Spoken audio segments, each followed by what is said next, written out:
Happy Resurrection Day. I hope you're all doing well. I am doing this video to talk again to you about Faith Life Church. This is probably going to be something I talk about several times a week. And this is in preparation for tomorrow because, as you all know, if you've been following my channel or anyone else's who is talking about this subject, the grand jury in Knox County will convene tomorrow. So it is a very important day tomorrow. Of course, it's a very important day today, and I hope that you guys are all enjoying this day. And we just praise Jesus that this is going on and this is happening now, and especially for the victims and their families waiting. So let's talk about it. There's a couple of things I want to talk about specifically. So I learned yesterday that Drenda received a subpoena to testify at the grand jury tomorrow. Now you might ask, oh, does that mean that she's getting charged? No, it does not. So a defendant does not go to the grand jury to testify. First of all, it just doesn't happen. So in this case, we know that Tom Cassie is sitting in jail. Let me see if I can look it up real quick to see if there's been any change. Let me do that as I try to talk.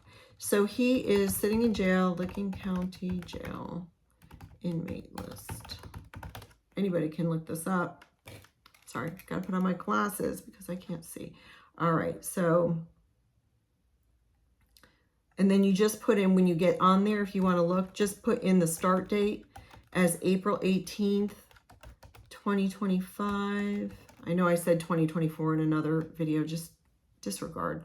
You guys know, I can't, trying to keep all this stuff in my head. All right, he was arrested on April 18, 2025. So you put that in.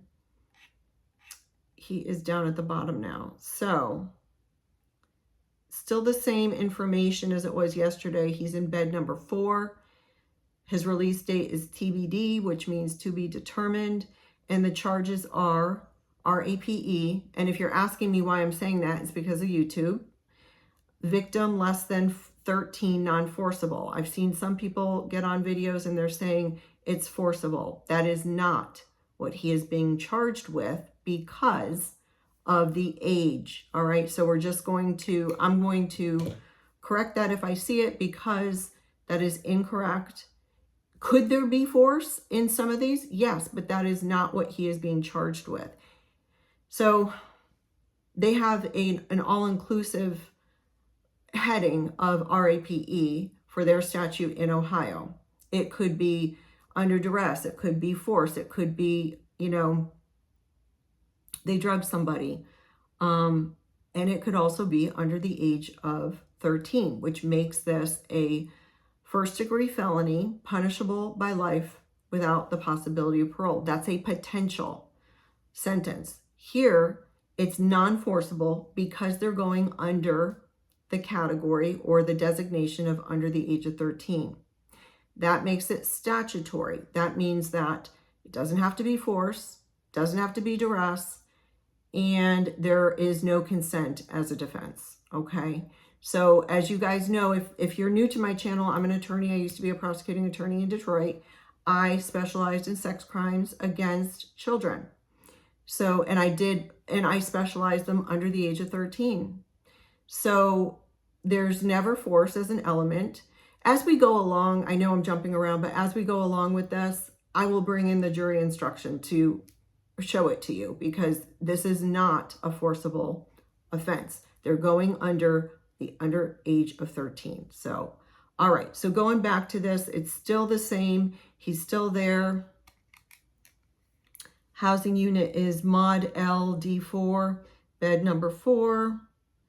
And they're awaiting bond hearing. Okay, so bond hearing is also an arraignment. I'm going to get to that in a minute. I have to follow my notes so I don't miss anything. I just made some notes here, and I just want to make sure I hit everything and make this a quick video. All right, going back to why could Drenda possibly be subpoenaed for the grand jury? Well, it's not going to be because she's a potential defendant. Okay, she would plead the 5th if that happened, but they wouldn't be doing that. I suspect she's a corroborating witness. Okay, so we've got, like I said yesterday in my video, we've got the investigators that are likely going to be, they're going to be testifying, because there's hearsay does not apply, because the rules of evidence does not apply. And so they'll be testifying to what they learned from the victims. But you also need some corroboration. You know, they want to tie this up in a nice little bow so that the grand jury has all the evidence. I suspect, I could be wrong, and I'll never know, because this is the grand jury proceedings are private, but I suspect that what she's there is as a corroborating witness to say, yes, my son was a employee of Faith Life Church from these dates. Yes, my son was married to so-and-so, because one of the victims is a sister of his first wife. Yes, my son was around these people. That's what I suspect that she would be doing or being called there for. So I'm also hearing that the press conference that was talked about in one of the articles, I think there was one or two articles that mentioned there will be a press conference after the grand jury. It's not, the grand jury doesn't put it on. It would be by the prosecutor, and maybe it would be a joint venture with the Licking County Sheriff's Office. That could be. Now, I brought this up yesterday. I'm concerned that the grand jury is in Knox County. On the other hand, perhaps it has to go to the grand jury in Knox County, because that's the jurisdiction, that's the venue, that's where the crimes occurred. However, as y'all know, there's a concern with the conflict of interest, because the mother of the defendant is a sitting county commissioner. She's one of 3, is my understanding. And Elizabeth Davis, my good friend, my sister, she is so cute and sweet, and I love her. She pointed out yesterday in a comment that this conflict could go away if Drenda simply stepped down. But she hasn't done that. So I also said yesterday that I talked about it yesterday, or even in other videos, that a lot of states have conflict-free prosecuting attorneys' offices. That's what we have here in Florida. It's called the statewide prosecutor's office, I think. I'm not quite sure. I can't remember, because I might be confusing it with Detroit, because I prosecuted in both jurisdictions. And in both states, we had, I can't remember. I don't remember what it was called in Detroit. I don't want to misspeak. But in any event, most states have a conflict-free office. And if they don't, they might have it set up where they can hire a private attorney to do that job. And I've said this before, we saw it with Alec Baldwin when he was being prosecuted. There was a conflict with either the AG's office or the prosecutor's office there. And then what they did is they hired 2 private defense attorneys who happened to have been prosecutors at one time. Typically, you have to have that background. That's my understanding. I've only seen it that way. But that is what happened there. What will happen here? I don't know. We could see the grand jury indict, because I do believe they're going to indict. And then maybe the press conference is to talk about that conflict. And maybe the press conference is to say, okay, the prosecutor from Knox County came in, but then they're going to kick it to somebody else. We could see that, or we could see something that perhaps we've not even considered. I don't know, but I think tomorrow will give us more information after that occurs. So the next thing I wanted to talk about is that Gary Cassie preached last night at Faith Life Church. So last night was Saturday night, April 19th, which was the day after his son was arrested on 2 charges of RAPE. And I wanted to watch the whole thing, but, I couldn't stomach it. But I watched enough to just be able to share what I wanted to share and make my points that I wanted to make today. Gary, and I'm sure he probably preached today too, because it's now the afternoon of Easter. So Gary started off by saying, what a day, what a day. What a day. The day before, your son was arrested for 2 felony charges of RAPE. 1 charge carries life in prison without the possibility of parole. Just 1. But we could see multiple charges come tomorrow. But what a day, he says with a smile. I was on Everett's channel yesterday, and if any of you, I just assume everybody knows who he is, and I apologize for that. Everett's channel is Ohio for Freedom, and I was on his channel yesterday, and we had severe audio problems. I hope that doesn't happen again, and I'm sorry about that. And don't worry, we are going to be on tomorrow night, so we will be talking about this a lot. So yesterday, if you watched that, I know that the audio problem fixed itself later, so just hang in there. It doesn't stay, but I know it's annoying. I know, but this is important. So it doesn't matter if you don't want to watch that. There's going to be others. And Everett and I talked about just the actions of Gary and Drenda and how they have been working so hard from the start, from the get-go, to separate themselves from any actions. It started with Gary saying nobody currently at the church is being accused of, or whatever he said. It's a systematic attempt to protect and preserve themselves. And there's no doubt, and Everett said it best. He said, "Oh, I have no doubt, they'll throw their son under the bus because we've already seen what they've done with Kirsten." So it will be interesting to watch and see what happens. But perhaps they have a PR person that's helping them, but we already know they have attorneys because their attorney has been making statements all along. And they're generic statements, they're unfeeling statements, they're cold, and they are simply, we're not dumb. It's very, very clear that they want to disassociate themselves from any other conduct, disassociate themselves from their son. They like to say things like, "We are on the side of victims, all victims," but that's a lie. It's just a lie. You're liars. You are not on their side. It's bad enough that other people are not related to you that are victims, but what's even worse, what we have here in real time is your daughter is a victim, and we know she is because she came out and said so. So again, they made no mention of their daughter in that recent statement that they issued after their son's arrest.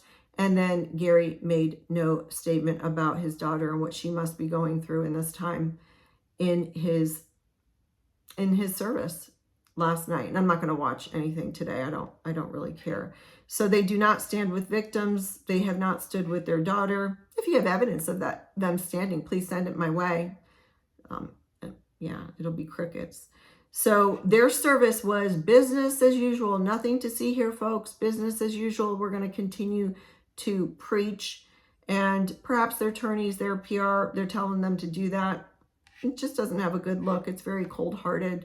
It just doesn't have a good look, in my opinion. And so continuing to preach is bizarre to me. It reminds me of James 2:15. Suppose you see a brother or sister who has no food or clothing, and you say, "Goodbye and have a good day, stay warm and eat well," and you don't give that person food or clothing. What good does that do? Faith by itself isn't enough unless it produces good deeds. It is dead and useless. Gary and Drenda playing church, it's dead. It's useless. It's a picture of ignoring all of those that Jesus had a heart for, all the victims, all the ones that were abused, that were kicked aside. Your continuation of preaching and playing church, it's dead and useless, and it's filthy rags before Jesus. That's what I think. It's filthy rags before God. We, the podcasters, were speaking up for the victims. And, I was sharing this with my husband. I look at it like, I always think in analogies. Look at a mall, right? And they have anchor stores. Pastor Rock, Pastor Ray, Laura Lynn, Everett from Ohio for Freedom. They're those big anchor stores. And then I see myself as just one of those little, stores in the mall, like PacSun. I came along late in the game. They were already doing what they were doing way before Faith Life Church, way before Daystar. They have hearts for victims and exposing the corruption and just everything that we're seeing coming out. And I don't have time to do everything, but on every issue, I would suggest, and I know that recently the Firefly report came out on Michael Brown, and go to Stephen Powell's channel. He talked about it yesterday. And then, you know, it's interesting because I just did a video on Patricia King, and Jeremiah Johnson decided to, even though Firefly found that Michael Brown was guilty, so Jeremiah Johnson went out and wrote a statement just standing up for Michael Brown. Surprised? I'm not. And then even more of a shocker. Wow, it's a shocker. Patricia King said, oh, I was going to write my own, but I'll just go ahead and endorse Jeremiah Johnson. If you haven't figured it out now, she is not a protector of victims. She is not. So I know that she's gone on other people's podcasts that are protector of victims. I think that she you know, she plays a good game. She really says what people may want to hear to get in on their channels. But in my book, she's just as bad as them. And I've said this before, she isn't being accused of something, but she is just as bad as those that are being accused, because she is protecting them, sticking up for them, making excuse for them, and calling out podcasters who are speaking. And we are using social media, and this is a great example of how it's being used, because Patricia King called us out and said, oh, this is not the right vehicle or platform. Oh, yes, it is. We are seeing it in real time with Faith Life Church, because if it wasn't for Nicole Berger, if it wasn't for all of those whistleblowers, we wouldn't be here today. So this is an example of how it works and how it should work. Praise God, how it's working. Their hypocrisy of Drenda and Gary is just absolutely amazing to me. It's just fantastical. It's just astounding. God is watching, and they don't care. In Matthew 23:7, it says, what sorrow awaits you, teachers of religious law, and you Pharisees, hypocrites. He calls you out. For you are like whitewashed tombs, beautiful on the outside, but filled on the inside with dead people's bones and all sorts of impurity. That's a picture of Drenda and Gary. That is what Drenda and Gary have displayed for all the world to see. They're disconnected from reality. Perhaps they're not receiving the best of advice. I don't know. I don't know what they're receiving. It just doesn't look good. I just don't think it's a very good look. Especially, you know, it looks like they're protecting their empire and they're sacrificing their children. And Gary preached the life, the suffering, and the resurrection of Jesus, all the while entirely ignoring the suffering of his own daughter. In my world, as an attorney, I call that a severe lack of credibility, because he continues to preach, and particularly Resurrection Sunday, preaching the resurrection of Jesus and about the suffering, all the while ignoring the suffering of Kirsten. That's huge. That's heavy. And I hope that hits your heart, Gary, if you're watching this. I really do. I hope it hits your heart. Gary talked about Jesus as the Passover lamb. Well, it would appear to me that Gary and Drenda have a lamb that they sacrificed in their family in order to save another. Kirsten is their sacrificial lamb. Gary said, now all of mankind can go to into God's presence because Jesus paid the price. So with Tom's arrest and arraignment coming up, all the victims can come into receiving the healing that they deserve, the justice, the vindication that they deserve. They absolutely deserve it. Every single one of them. I believe, even if it's 3 or 4 victims that he will be charged on Monday, I believe that victims will come forward, because there are likely more, that this will give them the courage to come forward. I told you that in the beginning of these videos, and I continued. If you watch, you can go back and watch. I didn't have sometimes anything to report in regard to new things. I can tell you that I've talked to victims, I've talked to whistleblowers from Faith Life Church over the past 2 months, probably 3 times a week. And I've said it before, I've not divulged the information they've given me. If I was a gossiper, I would have done that. That's not my intent. And any of you that are my faithful listeners, you know that that's not at all what I am about. Is a protector of the victims. I am a truth teller, and I will advocate for those that have been harmed, particularly in the church. So let's talk about this battle that's coming up. First off, there's going to be an arraignment. After the grand jury convenes and they decide on charges, there will be an arraignment. Somebody asked yesterday, what does that mean? I did describe it yesterday in my video. I'll describe it again. An arraignment is the first formal appearance before a judge by a defendant. It is where the information or complaint, the crimes, are actually read out in public. More often than not, the defense attorney will say, we waive reading of the charges. That is typically what happens. And the defendant will, by his own mouth, enter a plea. It will be a not guilty plea. Some of you are going to say, how can that be? That is how it goes. The defense attorney, and I'm sure he has one ready to go tomorrow, he will tell him, enter a not guilty plea. That will be entered formally at the arraignment. A bond hearing will also be held likely.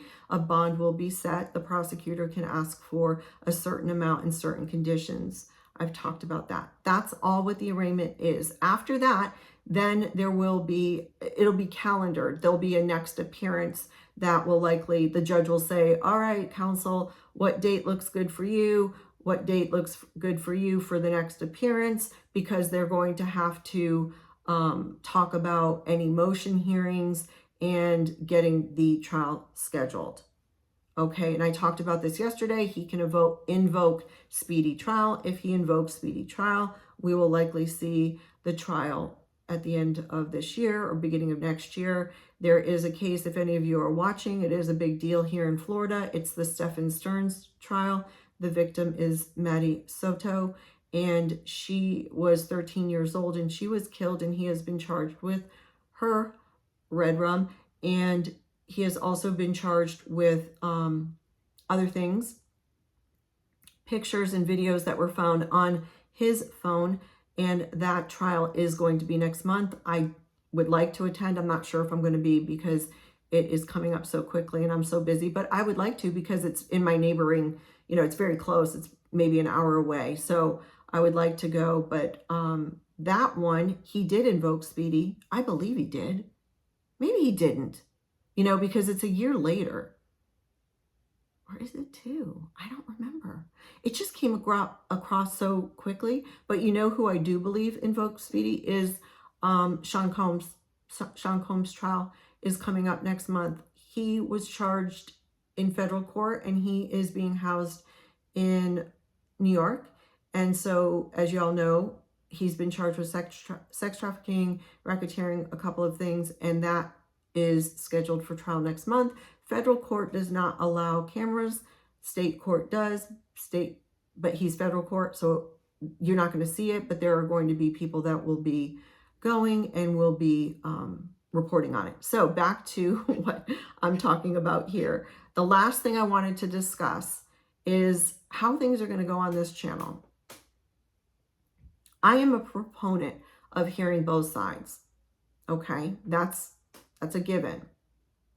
And you'll hear me say that in a lot of cases. In this case, with Tom Cassie, in my opinion, he is already guilty. So don't come at me and say, oh, guilty. He's guilty before he's even, proven he has that presumption of innocence. Yeah, in a court of law. Okay, I've already talked to the victims. I already know the information, and I already know he's admitted to some of these things. So on my channel, that is how I will be handling it. The victims, their testimony, their stories is evidence. That's sufficient for me. Brother John talks about it very well on his channel. He says the same thing. He says I talked to the victims, and I've accepted their testimony. That is how we deal with things in life. We talk to a friend, we accept their testimony or their version or their statements. It's another realm when we go to a criminal court, and I've said this before, whether or not this ever went to a trial, I believe that he is guilty of crimes against children. Heinous crimes, period. You want to come and give me some evidence that contradicts the victims? Go ahead. I know there isn't any, but go ahead. And don't fabricate it and make it up. I'm not going to play that game. So going forward, if anybody has disrespectful comments about the victims, I'm just going to remove you and block you. That's how it's going to go. Because I know that the victims are watching this. And the victims include Susie and Jonathan Lamb. Because they're watching this. This is in real time. And this is what it could look like for them when their daughter at some point in the future discloses the identity of the one who did the things to their daughter. This is what it's going to look like. And we are going to be respectful of the victims. I accept their testimony. And if you don't, that's fine. Do not be disrespectful to victims on my channel. Just giving you fair warning right now. You will be removed. Just go on and make your own channel. You don't have to come on here and troll. It's not going to happen. The victims are relieved, and I'm not going to allow them to be victimized by you. So that's how it's going to go. And that's all I really had to say. And I hope, again, that you're having a great day. Tomorrow's going to be a big day. And unfortunately for me, I have like a crazy day at work. It's like I tell my staff, do not book back-to-back depositions and hearings. But it is. That's what it looks like for me.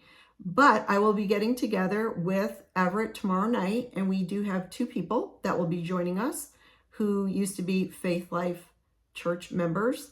And so tune in to Ohio for Freedom tomorrow night. I think we're doing it at 8, but I'm sure that Everett will probably post something just to confirm that time. So let's get together tomorrow night and we can recap and talk about what happens tomorrow. All right, see you then.